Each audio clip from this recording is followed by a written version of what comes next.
People who work for the super wealthy, what stuff have you seen? Story 1. Had a client who purchased a newly built penthouse apartment and wanted a jacuzzi on the balcony.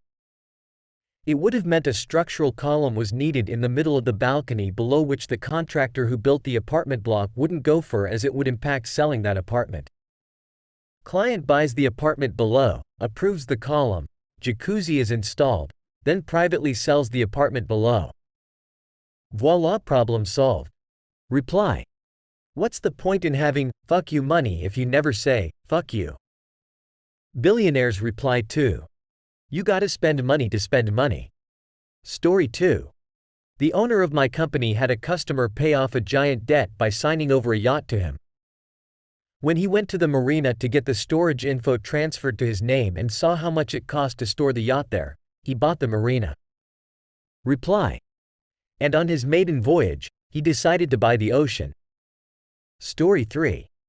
I did a male nanny, job for a rich couple who wanted someone to care for their kids. The wife didn't want a female nanny and I was in college so it helped pay the bills.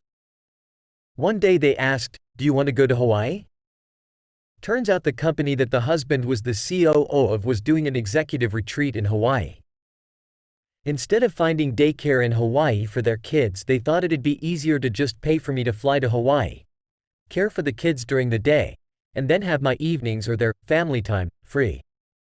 So I went to Hawaii on their dime, had my own hotel room, they paid me for my time and gave me a large stipend for my own food, entertainment.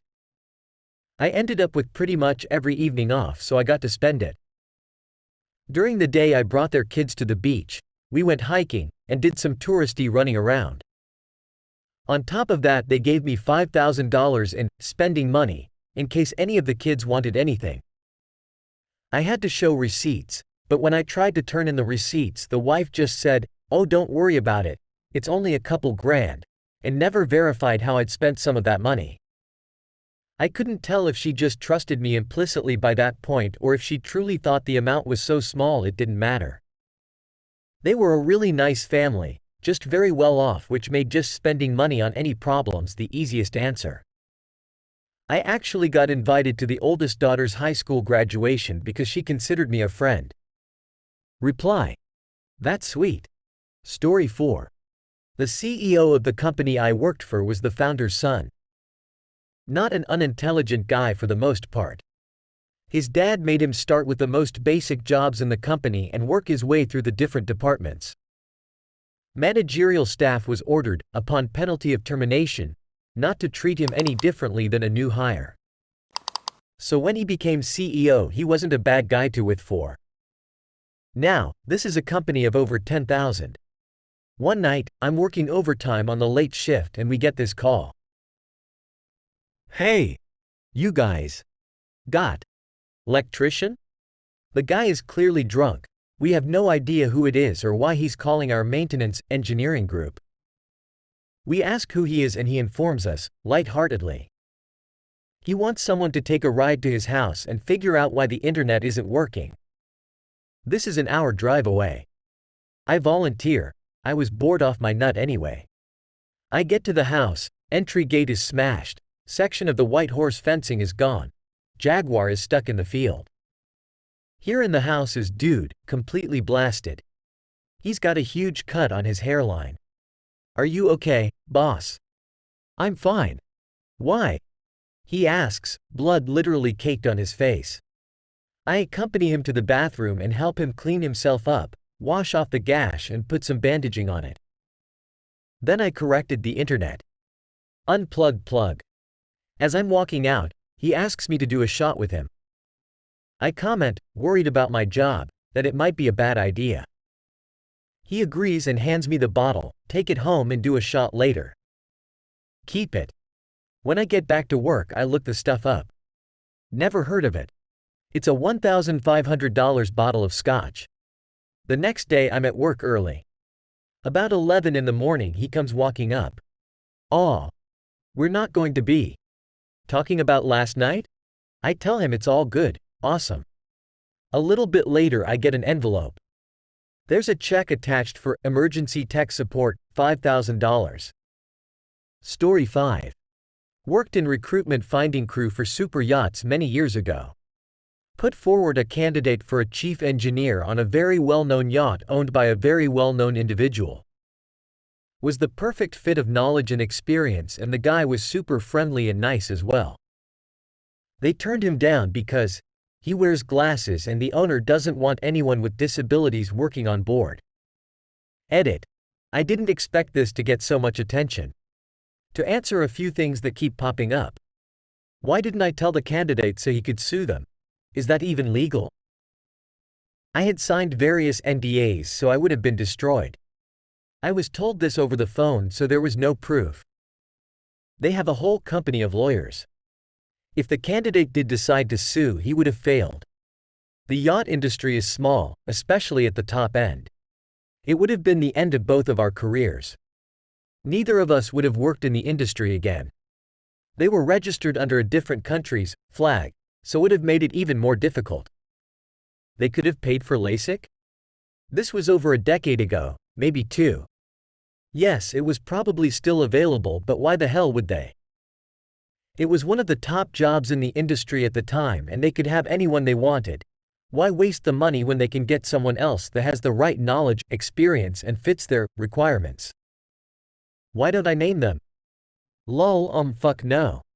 Even though it was a very long time ago and I have nothing to do with the industry anymore, I do not want to fuck with these people. Story 6. Did appliance repair. One lady had a 10 by 12 walk-in wine cooler. Floor to ceiling stocked with wine. In her living room. Another person's house was made of imported stone and had a library the size of 2-car garage. My favorite was an old lady who just had nice stuff. She took care of what she had.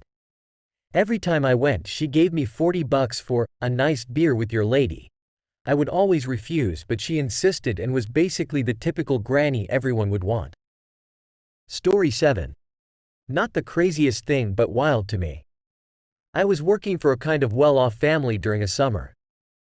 I went inside to get a drink and the mom was cleaning the kitchen, putting things away and such. She picks up a MacBook and says to me, "Hey, do you want this?" No one uses it. Got a brand new MacBook for college. Reply. My mom was a maid growing up, not for the hyper-wealthy but for wealthy people. I got so much free shit growing up because of them, it's insane. Clothes with tags on it, boxes of VHSs, I'm old, Game Boys, computers whenever they upgraded. It was actually really nice, because the people my mom worked for were very nice and generous. Story 8. Redid a lady's shower one time during the middle of a nasty divorce. The shower was 6 by 10 with the entire ceiling covered in shower heads. Since he was off with half the office, I figured I'd get the other half all in here. Lady was a baller, minus $500 tip for everyone who worked on that bathroom because it was her ex's money. Edit. We redid the glass to her shower when I was at a glass shop. How the actual plumbing and stuff worked is beyond me. My job was to bring in giant panes of glass, attach them to the wall, floors, waterproof the seals, and dip. With how large her house was and the other 2, smaller, houses that were attached, I'm sure she had enough money to throw at someone to solve those plumbing problems. Story 9. Their kids are all kinds of screwed up. Turns out money can't replace an emotionally available parent. Reply. Agree, grew up very privileged, but my dad was never home, instead on business trips having affairs. Always felt a bit guilty for complaining, since he provided but really doesn't make up for it. Story 10. Their kids, all young 20s, never shut the door when using the bathroom. Plenty times while cleaning the house I'd walk past the bathroom and see one of their daughters on the can. They'd often wave or say hi. Fucking odd. Reply. My dad does this. Maybe there's an inheritance I'm not expecting. Story 11. I was the project manager for a mansion build for one of the founders of a major health insurance company here in the US. This guy was one of, if not the best billionaire I've ever worked for. He showed up nearly every day in shorts and flip-flops and would treat all of us like equals. This was around the time that President Obama was about to put out Obamacare.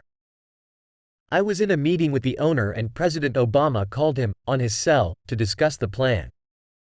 He, the owner, tells us to hold on, the president is calling, to which someone jokingly made a comment about, thinking he was joking. The owner asks Obama to say hi to the team, and he did. It was surreal to be at the table with him when the call came through. And an experience I will never forget. Edit. He was a founder but sold his shares prior to Obama becoming president and was in retirement, working on passion projects. Not an active member of the company. I'm not going to disclose his name for NDA purposes. I will say that his story is pretty all-American. Did not come from money. Served in Vietnam and started out as an insurance salesman. Built his own company up from that. Story 12. I briefly cleaned houses one summer and these houses were insane. Some had elevators. Some had stalls in their master bathroom. Edit, corrected from bedroom.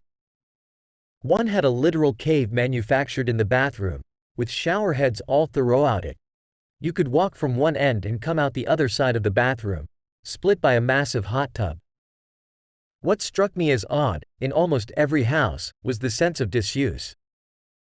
They had grand pianos covered in dust. Expensive lamps and throw pillows with the tags still on them.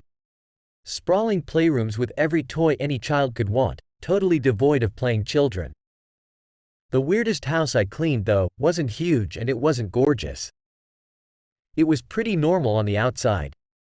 But inside, the entire house was filled with piles of clothes. Everywhere. I pulled aside my fellow cleaner and asked, with all sincerity, how to clean this house. She told me to go around the piles as best you can. They had a mountain of clothes in the living room, like something out of a cartoon. Every couch had stacks of brand new clothes with tags on them. They were the only folded clothes anywhere. In the bedroom it was the same. Smaller piles in every corner, couldn't fully open or close doors around them. The kids' bathroom didn't even have a shower curtain. Best guess after cleaning that house as best we could is that they don't wash clothes. I think they just buy more and discard the dirty clothes into the piles. I think about that house a lot and wonder if they ever got their shit together. Edit to add. It was like metal bathroom stall cubicles. And the elevators and stalls did not seem related to accessibility. My apologies for any misunderstanding. Hey, stop. You're cool. Subscribe for more. Yo.